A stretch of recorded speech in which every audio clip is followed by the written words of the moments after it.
YouTubers, welcome back to Yorkshireman66. I am Mark, your entertainment officer, whatever you want to call me. I am he who is to be obeyed. Now, I thought I'd do the history of a political party, of the Labour Party. I'll go through the Conservatives a bit later on, but I'll go through a little bit of history of the Labour Party and see where it stacks up today. So the Labour Party is a centre-left political party in the United Kingdom, has been described as an alliance of social democrats and democratic socialists, a trade unionists. In all general elections since 1922, Labour has been either the governing party or the official opposition. There have been 6 Labour Prime Ministers and 13 Labour ministries. So there you go.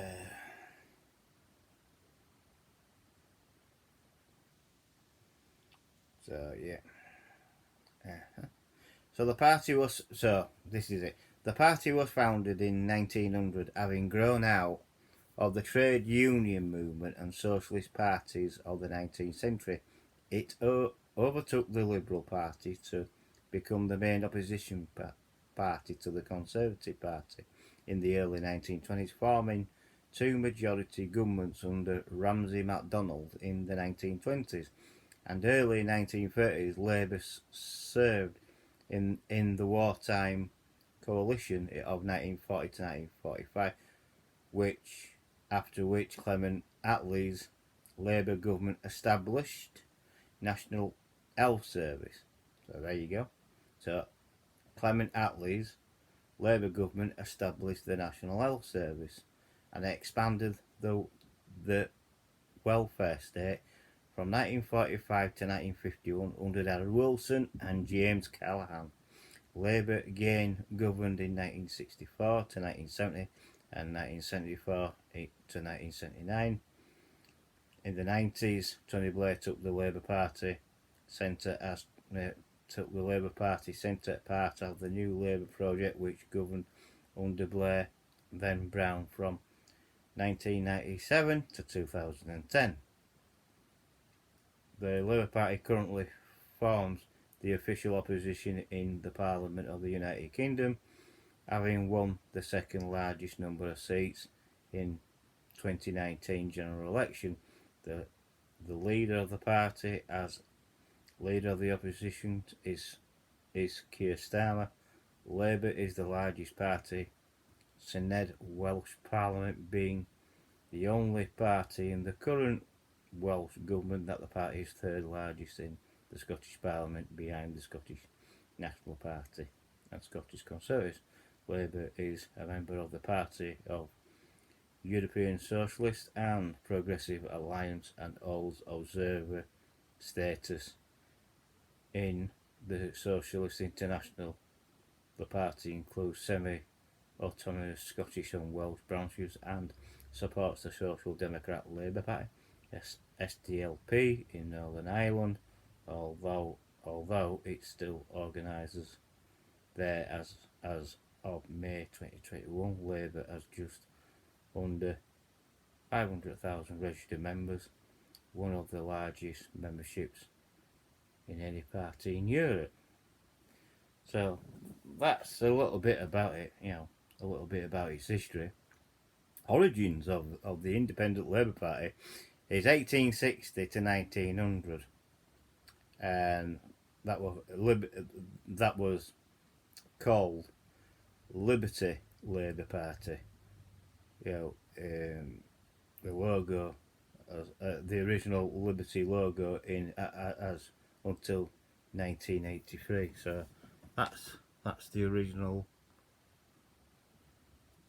That's the original logo there. Look. You know what I mean? So the Labour Party originated in the late 19th century, meeting the demand of the political party to represent the interests and the needs of the urban working class demographic, which had increased in a number of, many of whom gained suffrage with the passage of the Representation of the People Act 1884. some members of the trades union movement became interested in moving into the political field, and other further extensions of the voting franchise in 1867 and 1885. The Liberal Party endorsed some trade union sponsored candidates. The first Lib candidates to stand was George Odger in the Southwark by-election of 1870. In addition, several small socialist groups had formed around this time with the intention of linking the movement to political policies. Among these were the Independent Labour Party, ILP, the largely middle class Fabian Society, and the Marxist Socialist Democrat Federation of the Scottish Labour Party. So, at 1895 general election, the Independent Labour Party put up 28 candidates but won only 5 votes. Keir Hardie, the leader of the party, believed that to obtain success in parliamentary elections it would be necessary to join with left-wing groups, and Ardie Roots, as lay preacher, contributed to an ethos in the party which led to the comment by 1950s General Secretary Morgan Phillips that socialism is Britain owned more to Methodism than Marxist. Labour Representation Committee 1900 to 19. Keir Hardie. In 1899, Doncaster member, the Social Society of the Railway Servants, Thomas R. Steeles, proposed his union branch that trade union Congress called special conferences to bring together left-wing organisations, form them into a single body that would sponsor parliamentary candidates. The motion was passed at all stages by the TUC, and proposed conferences was held at the controversial Memorial Hall on Farringdon Street, London, on 26th and 27th of February 1900. The meeting was attended by a broad spectrum of working class and left-wing organisations, and the trade union represents almost half of the membership of the TUC.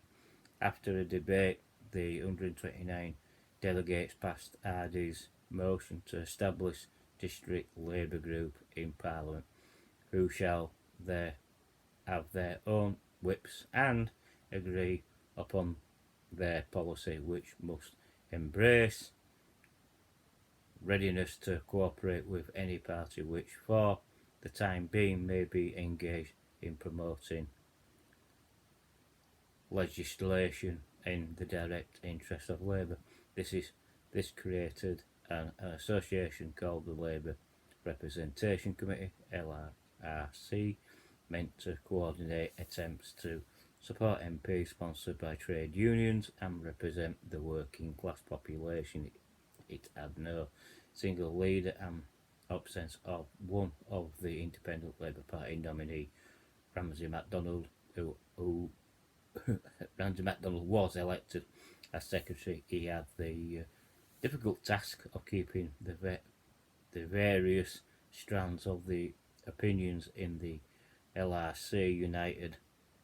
The 1900 general election was referred as the khaki election. Came too soon for the new party to campaign effectively. Total expense for the election only came to £53. Only 15 candidates were sponsored, but two were successfully: Keir Hardie in Merthyr Tydfil, and Richard Bell in Derby. Support the LRC was boosted by the 1901 Taff Vale case, dispute between strikers and railway company, that ended with the union being ordered to pay 23,000 damages for the strike.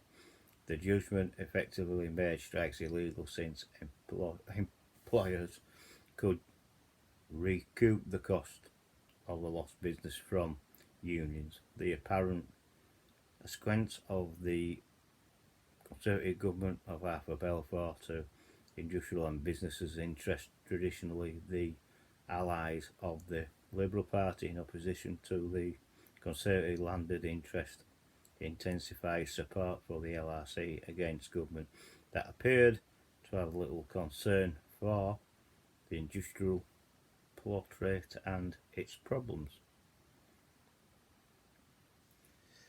In the 1906 general election, the LRC won 29 seats, held by secret 1903 between Ramsay MacDonald and Liberal Chief Whip Herbert Gladstone. That aimed to avoid splitting the opposition vote between Labour and Liberal candidates in the interest of removing the Conservatives from office. And I can go on forever. So that's just some of the history. Now, when we come back to this,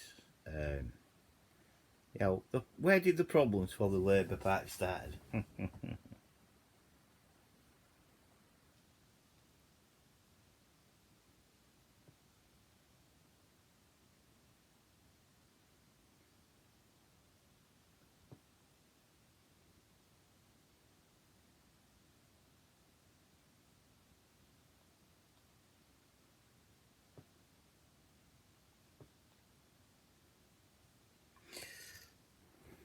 So, where did the problems for the Labour Party begin? I mean, a lot of people say, well, it began with Tony Blair. No, the problems with the Labour Party began 1980, in my opinion, is when Michael Mackintosh Foot, FRSL, in July 23rd to the 19th of March, British Labour politician who served as Labour leader from 1980 to 1983. That's where Michael Foot became a big problem. So Michael Foot basically from 1980 took the party in a whole new different direction. It went far left basically, and under that the party literally rebelled. So you see, it's way before Tony Blair. It rebelled. It basically rebelled under that.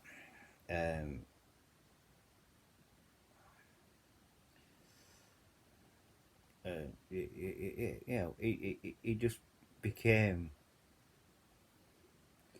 19, Dennis Healey, really, under the leader of the Labour Party, 10th of November 1980 to 1983. Prime Minister Margaret Thatcher at the time, Deputy Dennis Healey, James Callaghan, preceded by James and succeeded by Neil Kinnock. So Michael Foot became leader 1980 and up to 1983. The Neil Kinnock, but Michael Foot took it far left. He tried to do something what he thought was the correct way to do. It basically sunk Labour for a long time.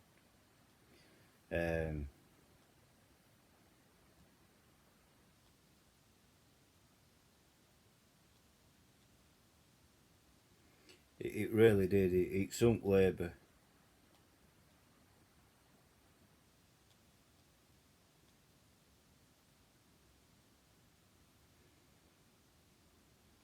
It really did sink Labour. I mean, about Glenys Kinnock, Baroness Kinnock of Holyhead, Party Labour.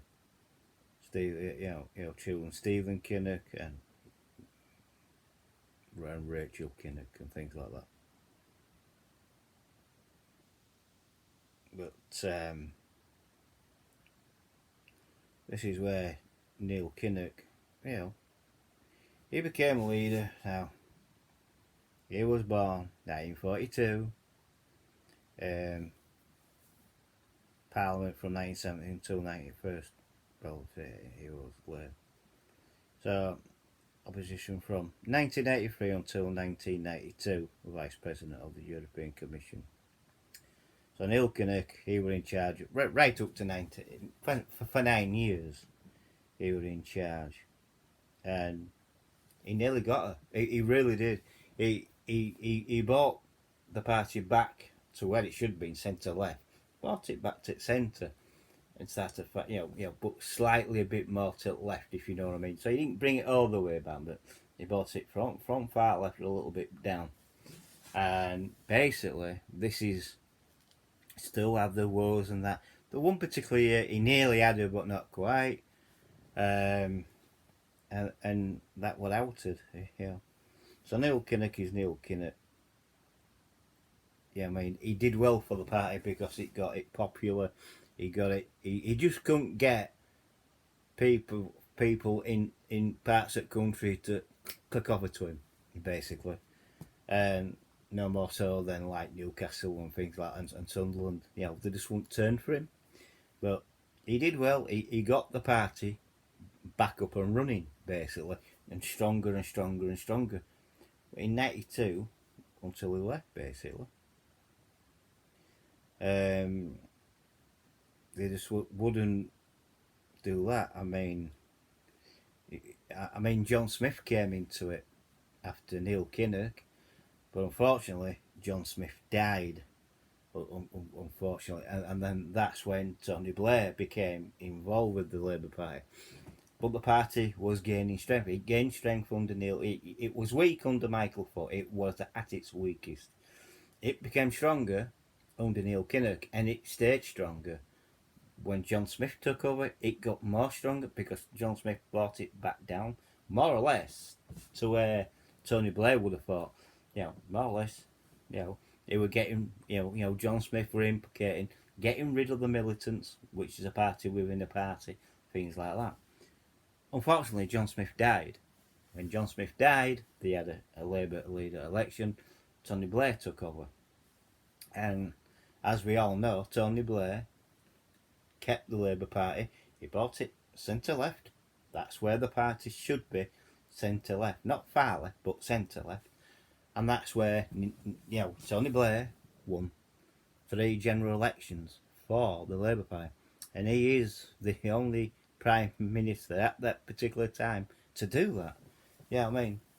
It's been unheard of. But he won 3 general elections in a row, did Tony Blair. And that can't be taken away from him. We all know he did wrong, but people have always asked me, where did the Labour Party go wrong? It started with Michael Foot. And it hasn't ended yet. Because under Tony Blair, he did right. He did the right thing. He let Gordon Brown have it. And then Derek Cameron had to go into coalition government with the Liberal Democrats, which I wouldn't have done. But they did. The Liberal Democrats broke their rule and did that. Now, after Gordon Brown, it became clear that they needed a new leader.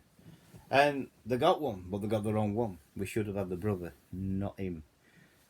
Which eludes me at the moment. His name eludes me.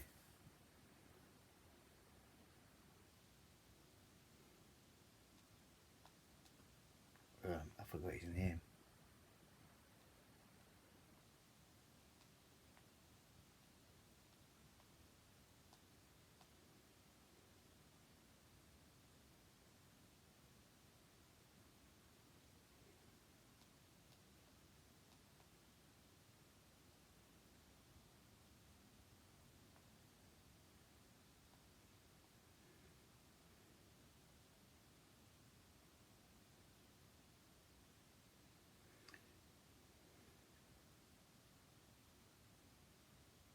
So, Harry Ehrman was leader after Gordon Brown resigned in 2010. After Ed Miliband, that's it. Ed Miliband resigned in 2015. So Ed Miliband became leader. Harry Harman took over. Ed Miliband became Labour leader, basically. And under Ed Miliband, he took it more far left. And then we all know what happened after that. We got Jeremy Corbyn, which took it further left. But under Tony Blair, he got rid of the Militants Party, a party within the party. Now, under all these different leaders, Ed Miliband, he was the yeah. We shouldn't have had him. We should have had his brother. His brother would have kept it centre left, basically, and that's what I believe. So Ed Miliband took it further left. Now, when it gets to Ed Miliband resigning and Jeremy Corbyn coming Labour leader, this is where me and Labour separated, because right up to even with Ed Miliband, I was still voting for that. I was still a Labour member, but when Jeremy Corbyn came, that I decided that I don't want any of this. I mean, I didn't agree with Jeremy Corbyn coming leader. I don't agree to what he did. He's pure Marxist. He took the Labour that far left that he nearly hit himself on his way back round. But he did. He took it far left, Marxist left, really. A lot of Marxist views were coming out at that particular time. There were a lot of Labour Party members being bullied and racial. The party was becoming basically racist towards the Jews and things like that. That's why the Labour Party's been investigated for it and things like that. You know what I mean? But after Jeremy Corbyn, everyone thought Keir Starmer would bring the party back down to the centre left. And he hasn't. He's done nothing like that. Keir Starmer's a weak leader, basically. And the trouble is with the Labour Party through every general election, including right up to, I mean, you've got to go after Tony Blair and Gordon Brown, really. Gordon Brown, yes, he lost the general election to David Cameron, but Ed Miliband did also. He did far worse. Did Ed Miliband and Jeremy Corbyn? Okay, he did pretty well, but when Jeremy Corbyn was in the last throw of it, and he went to the last general election, not this one, but one before it, it became bad. Keir Starmer took over. Now, a lot do argue that Keir Starmer hasn't had a chance to prove his leadership. That's wrong. He has. He's got a lot of fighting against him, basically. He's got the Momentum Group, which really the Momentum Party should be chucked out of the Labour Party. It's not needed. You've got a party within a party. This is what Tony Blair got rid of, all the militancy, all the parasites. And this is what the Momentum Party is. It's a parasite, hooked onto the Labour Party and hoping to get power. While ever Momentum is with Labour Party, they'll never see power. And it bears it out. I mean, when you think about it, Keir Starmer took over a Labour Party what were in disarray and things like that. He's put a front bench together, but he hasn't done anything else apart from that. The pandemic, when Labour lost the general election in 2019, that were bad. Keir Starmer took over after that, and then the pandemic happened, and then we all know what happened after that, don't we? Pandemic and things like that. But with Keir Starmer, he's got a lot going against him, if you know what I mean. And the first thing what's going against him is he was the one who was responsible for Jimmy Savile. He won't prosecute Jimmy Savile, so he let Jimmy Savile go, basically. He says there wasn't enough proof and things like that, which was all kind of Codswallop and rubbish. But that's what's against him at the moment. It really is. And then he took the knee to BLM, which no political leader should do that. You don't take your knee to Black Lives Matter. You just don't do it. Black Lives Matter is more racist than me or you. It's as simple as that. You know what I mean? Black Lives Matter, really? All lives matter. And that's including Black lives as well. But all lives matter.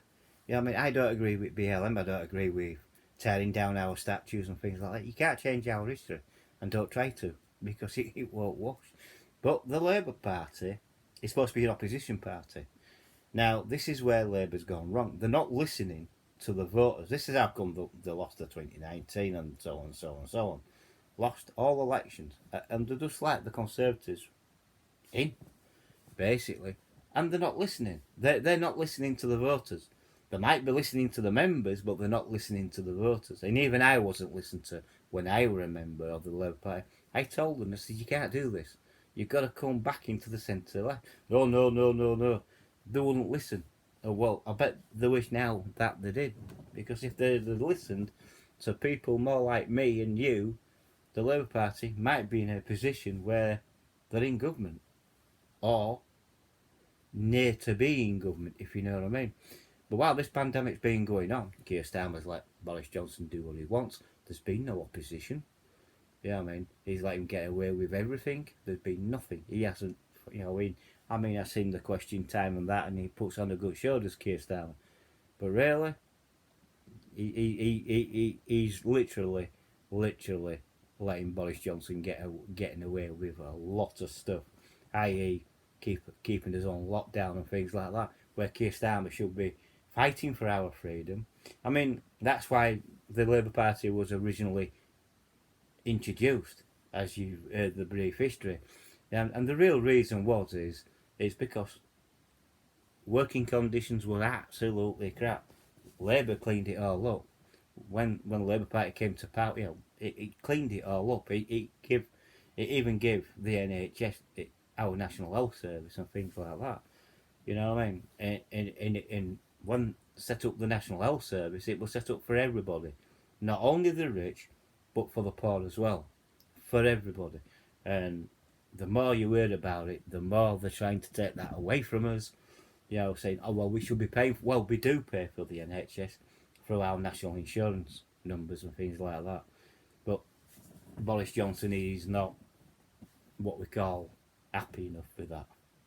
But the Labour Party need to start, if they start to listen to the people on the street, their voters, and then they acknowledge that, then they need to get rid of momentum. This is what's been said all over Wakefield, all over Yorkshire. Get rid of momentum. You get rid of momentum out of the Labour Party, we'll start voting for you. We don't want any of this Marxist rubbish. You know what I mean? We understand that the Labour Party is a socialist party, it always will be. But it needs to bring it down, bring it from the far left into the centre left again, where it should be. That's where the power is. This is where Keir Starmer is making a mistake. He thinks the power's up there. No, it's not. The power is right here. It's in the centre, but slightly to left, slightly to my left. So it'd be to my left, if you know what I mean. And that's where the power is. It's centre left, not centre right. It's centre right for the Conservatives, but it's centre left for us. But even Boris has gone far right, and well, he's won general election, and things like that. And Labour are not careful. Well, they're going to lose the next general election. You might as well say Keir Starmer's handed that on a plate to Boris Johnson. But it's what happens next. You know what I mean? I honestly think what happened in the local elections were disgusting. Labour failed. They literally did fail. Keir Starmer's he's not popular. He can't relate to anybody apart from his own people. And they're the rich people, by the way. When you're a Labour leader, you need to be able to speak to the rich and to the poor. To everyone. You need to communicate what you're going to do in Parliament to everyone across the board. Keir Starmer can't do that. Keir Starmer is a very weak leader. I believe he will never become a Prime Minister at this moment in time. Now, I know Labour Party won Battle of Spen, but the way they won it really desires, it wasn't a really strong enough showing, in my opinion. And there'll be a lot of people out there who say, well, Keir Starmer's the best leader. No, he's not. He's the worst. He's worse than Jeremy Corbyn. That's saying something, you know what I mean? The best leader what we had was Tony Blair, by far. But the worst, I thought, was Jeremy Corbyn. I thought you couldn't get any worse than Jeremy Corbyn, but you can. Keir Starmer. He's the worst Labour leader that we've got. It's as simple as that. And it needs to be sorted. If they're going to let him go for next general election, Keir Starmer, oh God help him. Really, I really do. I really implore it. If you're going to change your leader, you need to do it this year or 2022, not 2023. You rather do it now in 2021 or early 2022, and hope and pray that you get a better leader than what Keir Starmer is. Because if Keir Starmer goes into the 2024 general election, Labour's going to be murdered. Literally, I mean, I think Boris Johnson is going to end up with a stronger majority than what he's got now. He had an 80%. He's got a 79 now, and 80% majority when he won that election. Well, that could go up to 85, 86% if Keir Starmer runs in the next general election, which Conservatives will be hoping for, because we all know what Boris is like. Boris is well good at communicating with the public, whereas the Labour Party machine, it used to be very good at communicating with people and listening to people's views. At the moment, they're not listening to anybody. They're just listening to themselves, and that's why the Labour Party is failing. And if the Labour Party, so when people say the Labour Party, it's definitely broken. It needs mending in such a way that it comes back stronger. Is it too late? Not yet. It's not too late for the Labour Party to crawl back strongly. But they need to get rid of Keir Starmer. It's as simple as that. So the party's not done with yet. After the next general election, the Labour Party will be lucky to be in second place, which I know they will, because no one can challenge you at this very, even the Liberal Democrats cannot challenge you. But get me, the Green Party can challenge the Liberal Democrats. So, you know what I mean? So you could see a change there as well. You know what I mean? So you could see a Conservative Party, a Labour opposition party with a Green third party, not Liberal Democrats if they're careful. But Labour needs to start listening to its people, to the general public. Not only its members, but to the general public and everybody else. And stop getting on this kick. The Labour Party's being accused of, it's only for the rich. Well, that needs to stop, because the Labour Party was set up for everybody, for the workers, for the working class, for everybody, not just for the rich. And it needs to get back to, the Labour Party needs to get back to its roots. And it's going to take someone who can communicate with, across the board, with both, if you know what I mean, the rich and the poor. It needs to communicate to both. At the moment, the Labour Party can't do that. But who knows, they might be able to do that sometime in the very near future, which they've got to be. So are we going to see a Labour Party government? No. Not for at least 10 years. I don't think. In fact, I honestly think when you get this next general election in 2024, that will be a Conservative win. That's what people are thinking of, and that's what I'm surmising will happen, unless the Conservatives make a big mistake and let the Labour Party in, which I can't see them doing. It's a big gap to, they say it's 1 or 2 points. It's more than that. I'd say Labour Party's got to think of, we could be 10 points behind, and if they are, they need to close that gap very rapidly and become very popular with its members and the people in the general public.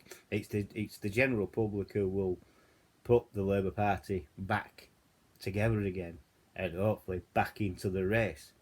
But if it continues this vein, it'll lose the next general election, it'll lose the next general election after that, and it could lose the... So you could be looking at, 10 to 20 years out of power, only being in opposition. It's not good enough. It really isn't. It really isn't good enough. It took a long time for Labour to bounce back under Tony Blair, but it did it. Tony Blair won 3 general elections. This needs to happen again. Keir Starmer's not the man. And anyone from the Labour Party who are listening to me talking, he is not your leader. you need a stronger leader. You need someone who understands people, who can communicate to people. Keir Starmer can't. He thinks he's running a courtroom. That's what he's good at. But he failed at that, didn't he? He really did, but by letting Seville off and taking the knee to BLM. He's fighting all that. You know what I mean? So, well, like I said, we won't see a Labour Party, I'd say, for the next 10 to 20 years. In my mind, it could be even longer than that. You know what I mean? I might not see a Labour government in my lifetime. And I'm 55 this year, so there you go. You know what I mean? So, there you go. By any chance you've liked this video, please give me a thumbs up. Please like the video. Please subscribe if you're new. And also hit that bell icon and it all. That will let you know when I put up another video. Please share the video. And please share it to your friends and your family, Instagram, Twitter, Facebook.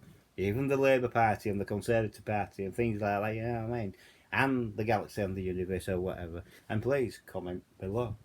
And yeah, I thank you for sticking with me. I thank all my new subscribers for who have subscribed recently, and I thank you to all the old subscribers who stuck with me from the very beginning to get to where we are now. I'm much appreciative of that, and I'll catch you on the next video. Bye for now.